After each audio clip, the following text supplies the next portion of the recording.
안녕하십니까. 3기로 양육반을 수료하게 된 에베네셀 류주연입니다. 하나님이 하셨습니다. 아멘.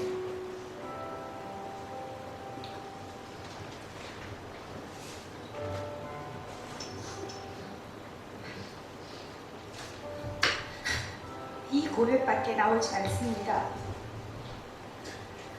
제가 양육반을 수료한다는 것이 정말 꿈만 같습니다. 행복 모임을 통해 하나님을 알게 되고 큰숨 맑은 샘 교회에 오게 된 저는 매주마다 눈물로 예배를 드릴 만큼 큰 은혜를 부어주셨습니다. 은혜를 쏟아 부어주시는 것이 너무나도 감사해서 교회에 오는 것이 좋기도 했지만 불신자 남편의 눈치를 보며 주의를 지키기가 쉽지가 않았습니다. 주일 예배 하나를 드리기 위해서 일주일 동안 남편의 기분을 맞추어야 했습니다.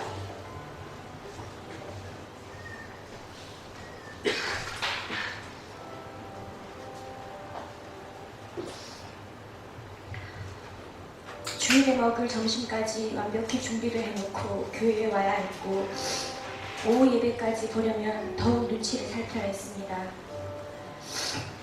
사실 남편과 제대로 얘기를 할 수 있는 시간이 일요일 하루인데 그 하루 중 절반은 교회에서 보내는 것이 남편의 입장에선 싫을 수밖에 없다는 걸 저도 잘 알기에 더욱 미안했습니다. 그런데 그런 입장에서 양육을 받는다는 건 저에게 가정을 거의 포기하는 것과 같았습니다. 그래서 너무나 많이 고민했습니다. 하지만 사모님과 우리 셀 리더님의 영적 가르침을 거부할 수가 없었고 저는 하나님께 모든 걸 맡기고 양육을 결심했습니다.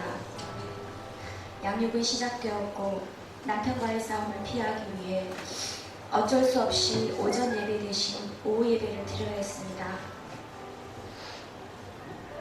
양육반을 갈 때는 담대함으로 가지만 마치고 집으로 돌아가는 시간은 남편의 얼굴을 보기까지 가슴 졸이는 시간이었습니다.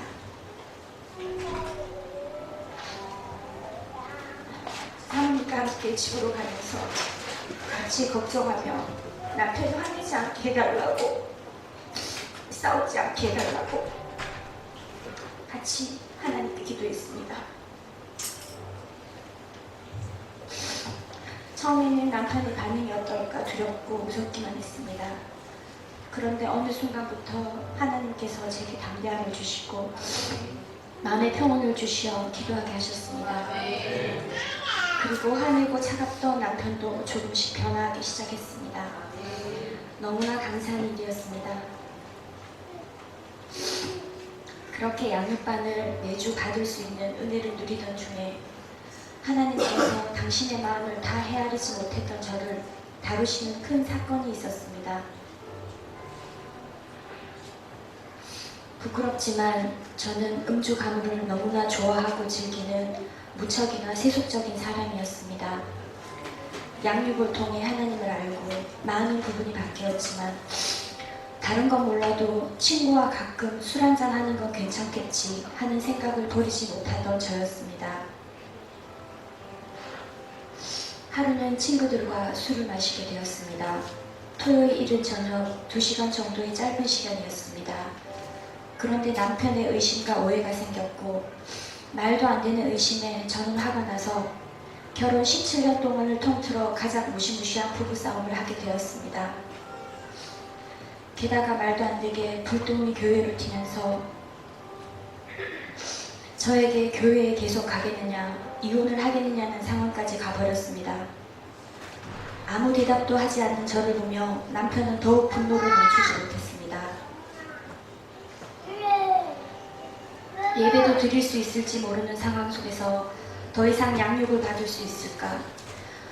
남편이 이토록 화를 내는데 양육을 그만둬야 하나 생각도 했습니다. 하지만 그건 답이 아니었습니다. 기도하며 구하는 중에 오해에서 비롯된 일이지만 남편에게 진심으로 사과하는 마음과 저를 아끼는 남편의 본심을 알게 해주셔서 남편에게 용서를 구하였고 또한 리더님의 기도와 격려로 힘든 가운데 그 다음 주 양육의 자리를 지키게 하셨습니다. 그렇게 사소한 양육의 자리에서 말씀을 통해 하나님이 왜 이런 상황을 내게 주셨는지를 깨닫게 되었습니다. 새로운 피조물이 되었고 이전 것은 지나갔음에도 술과 세상 즐거움을 버리고 싶지 않았던 나의 고집을 내려놓게 하시고 회개하게 하셨습니다.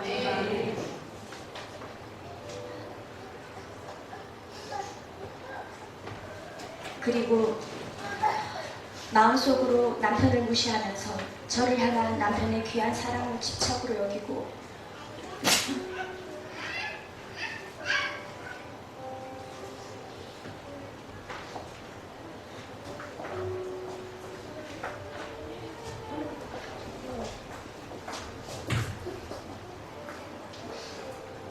불평했던 저를 말씀으로 남편에게 순종하게 만들어 주셨습니다. 양육을 통해 하나님은 절대 할 수 없었던 이 두 가지를 하게 하셨습니다.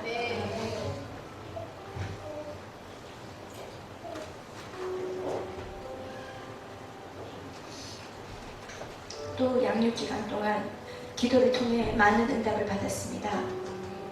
저는 집에서 아이들을 가르치는 일을 합니다. 수요일은 셀 가족 모임이 있는 날인데 학생들이 빨리 마치는 날이기도 하기 때문에 언제나 시간에 쫓기었습니다. 수요일 첫 수업을 하는 학생은 제가 많은 정성을 쏟는 아이였지만 셀 가족 모임 때문에 수업 시간을 바꾸고 싶은 마음이 많았습니다.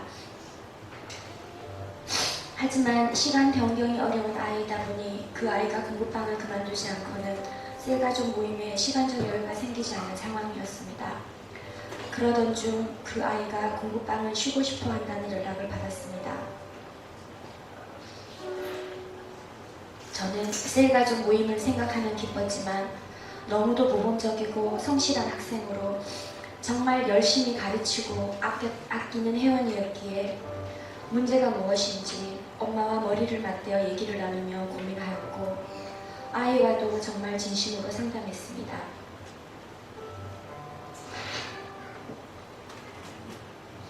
그리고 하나님께 기도했습니다. 저는 이 아이가 그만둔다 하더라도 셀 가족 모임을 너무나 편하게 할 수 있어서 기쁘고 계속 공부를 한다면 회원을 잃지 않는 것이기에 어떻게 되어도 좋으니 하나님께서 가장 기쁘고 원하시는 대로 해달라고 기도했습니다. 그러던 중 엄마가 전화가 와서 말씀하시기를 우리 승현이가 공부방을 계속 다니고 싶다고 하면서 선생님이 얼마나 진심으로 자기를 아끼고 사랑하는지 안다고 공부를 열심히 해서 선생님한테 최고로 훌륭한 제자가 되겠다고 했다는 것이었습니다. 저는 너무 기뻐서 수화기를 들고 울었습니다. 응답 주심이 기뻤고 그동안 저의 진심과 노력을 알아주는 아이랑 엄마가 고마웠습니다. 그리고 어머니께 공부방 아이들과 아이들 가정을 위해 기도한다는 것을 저도 모르게 말씀드렸습니다. 어머니도 정말 감사하다고 하시면서 저를 위해서 수요일 수업 시작 시간을 뒤로 미루고 다른 요일도 수업 시작 시간을 미루어 주셨습니다. 순간 저는 정말 하나님께서 하셨음을 알았습니다. 덕분에 요즘 저는 셀가족 모임의 은혜를 더 오랜 시간 받고 있습니다. 또한 행복 모임을 열게 해달라고 기도한 베스트 이민성자매가 양육기간 중에 행복 모임을 시작하였고 매주 은혜로 행복 모임이 진행되면서 우리 교회에 정착하게 되었습니다. 이 모든 것이 하나님의 은혜입니다. 뿐만 아니라 지난달 둘째 아들이 큰 실수를 한 일이 있었습니다. 이전 같으면 무섭게 혼을 내었을 저인데 이것이 기회라는 생각이 들어 아들을 혼내는 대신 엄마와 같이 교회에 가자고 했습니다. 가족의 영혼 구원에 대해 늘 기도하는 제 기도에 응답해 주셔서 지금은 둘째 아들까지 하나님을 예배하는 예배자가 되었습니다. 이제 남편의 영혼도 하나님 앞에 나올 그날을 소망하며 기도하고 있습니다.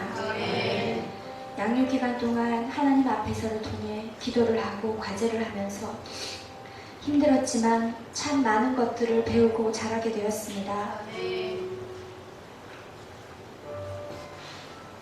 무엇보다 성경 읽기만큼 7일을 다 채우고자 결심한 이유로 계속 지켜왔습니다.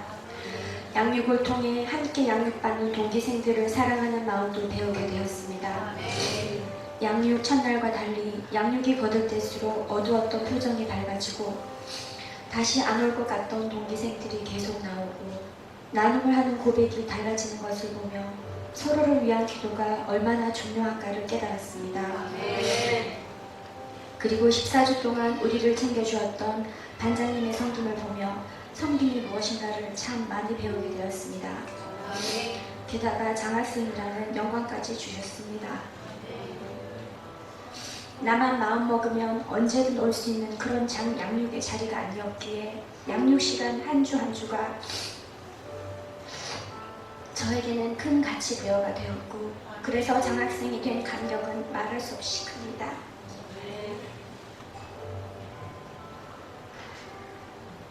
이제 더욱 술에 박힌 삶을 가져가며 다음 훈련을 사모하겠습니다.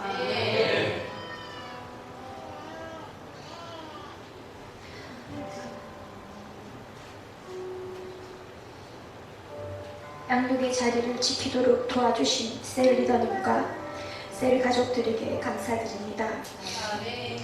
그리고 14주 동안 저를 위해 양육해주신 사모님께 깊은 존경과 감사를 드립니다.